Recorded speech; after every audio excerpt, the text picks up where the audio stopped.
আসসালামু আলাইকুম। আজ আমি আপনাদেরকে দেখাবো পাকন পিঠা বাসায় বসে কিভাবে তৈরি করতে পারেন।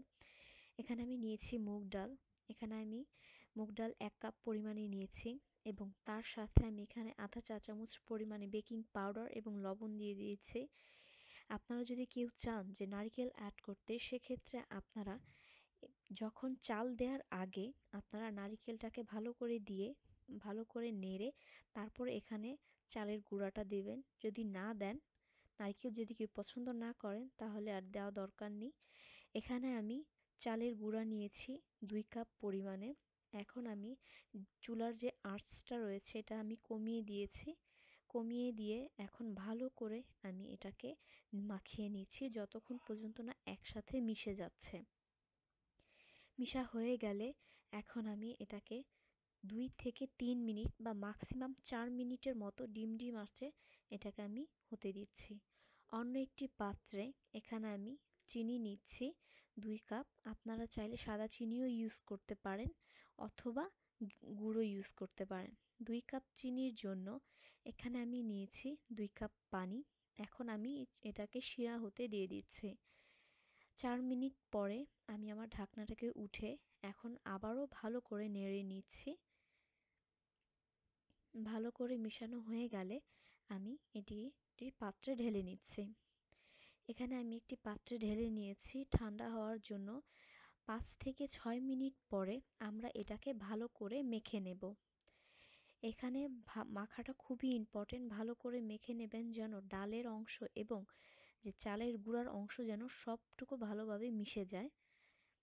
এখন এখানে আমি ৩টা পিক নিয়েছি, তেল দিয়ে রেখেছি। বাংলাদেশে কাটাও পাওয়া যায় কিনতে, তা আপনারা সেটা ইউজ করতে পারেন। এখানে আমি পিক দিয়ে দেখাচ্ছি। এখন আমি এটাকে অর্ধেক অংশ নিয়ে ভালো করে মতে নিচ্ছি। নিয়ে ভালো করে একটি গোল করে নিচ্ছি, কারণ খুবই ইম্পর্টেন্ট হচ্ছে আপনাদের ভালো করে এটাকে মাখতে হবে। মাখা হয়ে গেলে এখন আমি এটাকে বেলে নিচ্ছি। উপরে এবং নিচে অল্প কিছু পরিমাণে তেল দিয়ে আমি এটাকে বেলে নিচ্ছি। বেশি মোটাও করবেন না বা বেশি পাতলাও করবেন না। বেশি মোটা করলে হবে কি, ভেতর দিয়ে কাঁচা হয়ে থাকবে, আর বেশি পাতলা করলে জিনিসটা বেশি শক্ত হয়ে যাবে। এখানে মোটাটা দেখছেন আমি মিডিয়াম রেখেছি, আপনারা এরকমই রাখার চেষ্টা করবেন। তো এখন আমি একটি পিক নিচ্ছে তেলে ভেজানো, দিয়ে আমি এভাবে ডিজাইন করে নিয়েছি। ডিজাইনটা আপনাদের ইচ্ছে মতো আপনারা করতে পারেন। কেউ যদি এভাবে না করতে পারেন, সিম্পল ওয়েতেও করতে পারেন। আপনাদের ইচ্ছে মতো আপনারা এটা হচ্ছে নকশি পিঠা, আপনাদের ইচ্ছে মতো ডিজাইন করতে পারেন। আমি সিম্পলভাবে ২-৩টা আপনাদেরকে দেখাবো আপনাদের সুবিধার জন্য, এবং যারা নতুন তাদের জন্য সুবিধা হয় তার জন্য। এখন আমি এভাবে কেটে নিচ্ছি। এখানে আমার একসাথে ২ রকমের পিঠা হচ্ছে। একটি হচ্ছে পাতার স্টাইলে, আরেকটা হচ্ছে চারকোনা। তো এখন আমি এটাকে ভালো করে চারো সাইড সমান করে নিচ্ছি চারকোনাভাবে। এখন আমি সিম্পলভাবে একটা ডিজাইন দেখাচ্ছি, আশা করি আপনাদের উপকার হবে। এইভাবে করে টেনে আমি এইভাবে উঠিয়ে দিচ্ছি এবং হাতের বাম সাইড দিয়ে আমি হাত দিয়ে এভাবে ধরে রাখছি যেন জিনিসটা বেশি কেটে না যায়।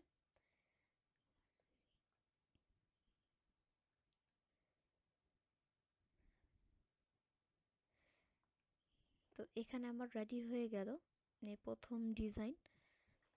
আপনারা এভাবে ইচ্ছে মতো করবেন। আর বেশ ইম্পর্টেন্ট হচ্ছে যখন আপনারা দাগ কাটবেন তখন যেন যেন কাঁটাটা একদম নিচ পর্যন্ত যায়। যদি ওঠানো না থাকে পিঠাটা, তাহলে ভিতরে ভাজা হবে না। খুবই ইম্পর্টেন্ট এটা। এখন আমি একটা কোহিনূর স্টাইলে দেখাচ্ছি। আশা করব যে সিম্পল কিছু ডিজাইন আপনাদেরকে দেখানোর চেষ্টা করছি। আশা করি আপনাদের সহযোগিতা হবে, উপকারে আসবে।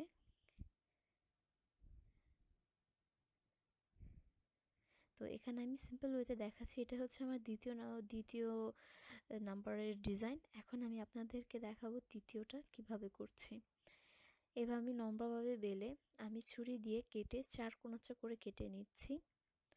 বড় ছোট মাঝারি এটা আপনাদের ইচ্ছে মতো বড় ছোট করতে পারেন। এখানে আমি মিডিয়াম সাইজগুলো দেখাচ্ছি।